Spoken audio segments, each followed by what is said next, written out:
I'm Dustin Godfrey with Castanet News. In just a couple of days, the province of BC will be breathing a collective sigh as the provincial election comes to a close. Ballots are cast and a new government gets ready to form. Now, up for grabs still is which party will be taking the helm of that government, whether it's Christy Clark with the BC Liberals or John Horgan here with the BC NDP. Good to be here. Thank you very much for joining me. Can you take just about 30 seconds to let us know, this is the last kind of leg of the campaign. What is it that you're trying to drive home here? Well, we've been, right from the start of the campaign, we've been focusing on making commitments to people, about issues that matter to people. The BC Liberals have been talking about this is as good as it gets. And when people are struggling to make ends meet, wages have been flat for a decade, costs keep going up, hydro rates, car insurance, medical services premiums, tuition fees for kids. Wherever government can touch you, they've been taking more money over the past number of years. And so when people hear the government say everything's great, they go, well, not where I'm living. And so we've been focusing on addressing affordability and the services that matter to people. Healthcare, education, care for seniors. And those issues are really resonating with people as we travel around BC. And now that we're into the last push, this last weekend before the election, we're focusing hard on making commitments to people that will make BC better. And we're getting a tremendous response like we did here today in Penticton and Vernon earlier today and right across BC. People are excited about electing a government that will work for them. So here in Penticton, it's quite regularly voted in a Liberal candidate. Last election in 2013, there was a Conservative candidate splitting the right vote. There's no Green Party candidate splitting the left vote. Now in 2017, it's the opposite. So this is the second time you visited Penticton, so clearly you see something in the writing. Well, we've got a great candidate in Tariq. The region has voted just recently for Richard Cannings federally to be the Member of Parliament for the area. I believe that we were very close to breaking through last time, and I think we're going to make a breakthrough this time. People want to hear about issues that matter to them. And when I think of the BC Liberals and how they think they own the Okanagan, I reject that. And I think the people in the Okanagan are starting to get tired of that level of arrogance that you're going to vote for us no matter what we do. I think that's not a way to go through life. And if you're in business, if you're in a community, you have to demonstrate every day that you're competitive, every day that you're addressing the needs of your customers in business, and in politics, you're addressing the needs of your constituents. And I think the Liberals are very vulnerable after 16 years of ignoring the services that people depend upon. And nothing more important to young families than public education. And Christy Clark's personal record on that front is appalling. The Supreme Court of Canada, no less, in 15 minutes said that they had violated the rights of teachers. And the consequence is we're going to have to fix 15 years of underfunding in the next number of years. That's a problem for everybody, directly a result of BC Liberal choices. Sure. We've seen a bit of a Green Party surge this election. I mean, potentially even forcing the prospect of the first minority government in, well, at least my lifetime anyway. Yeah. Are you worried at all about...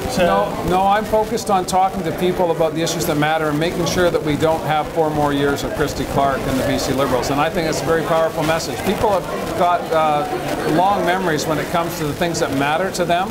And if you've got a loved one who's stuck in a jammed emergency room, not getting the services they need from our public health care system, or you're waiting 2 years for a diagnostic examination, not just surgery, but getting 2 years in line for an MRI, all of a sudden the BC Liberals don't look so good. So I don't put a lot of stock in this notion of predicting how people are going to vote.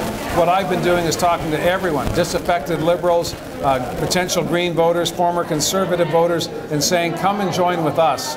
Come and join with John Horgan and the New Democrats to make sure we don't have 4 more years of Christy Clark, and that we start building a province that focuses on the issues that matter to people. I'm excited about that. I think that after 16 years, that's a long, long time, and you lose sight of why you got involved in the first place. And I think the biggest challenge the Liberals have right now is that their message is everything's fine. Stick with us. Our message is it's not fine. You know it's not fine. let's try something different. Moving now to softwood lumber, that's obviously quite a big issue these days. The U.S. has imposed quite a big tariff on on Canadian imports. Or I guess Canadian exports. Christy Clark has said that she will now target thermal coal. I guess is kind of a way to get back at them, or as a bargaining chip. But so what, I guess, is your plan then to go to bat for BC lumber? Forest communities, forest workers depend on trade, whether it be with the United States or other parts of the world. We've known for a long time that the softwood lumber agreement was going to expire. It expired 2 years ago and the Liberals did nothing. There was a 1-year standstill and the Liberals did nothing. And then 6 months after that, they appointed someone to go to Washington to talk to the United States. I think what Christy Clark is trying to do here is pretend that she cares. She doesn't want to run an election against me. She's pretending that she's running an election against Donald Trump. And I say good luck with that.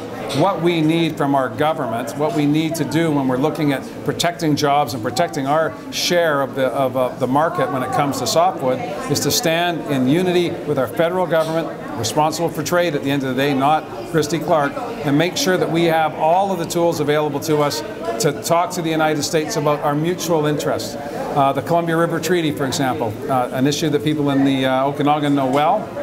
We hold water for the United States so they can avoid flooding. It's been beneficial to them. It's been beneficial to us in terms of creating electricity and other economic opportunities. Agricultural trade, our various interests when it comes to mining, and of course forestry. I think we need to sit down and get a deal.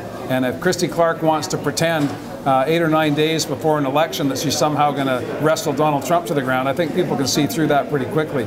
We need to stand together. It's not a partisan issue. Everyone benefits when our forest industry is successful. Everyone loses when it's not. I've gotten the signal that we're kind of running up on time here, but just one last quick thing. The issue of overdose crisis has kind of impacted the entirety of BC, right? It's not just Metro Vancouver, even though that is where we're kind of seeing the highest numbers.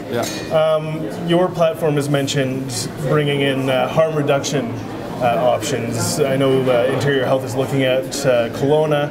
What about smaller communities like Penticton or Vernon? Well, I think certainly harm reduction is one element. You've got to have the public safety component in there as well. There's alternative therapies for those who have addictions that can help to methadone and others that can help move people away from the addictions and into a safer lifestyle and a healthier way of life. But what I am troubled about is that the government declared a mental health emergency, an addictions emergency, a public health crisis a year ago, and we're no further ahead. More people are dying, not fewer.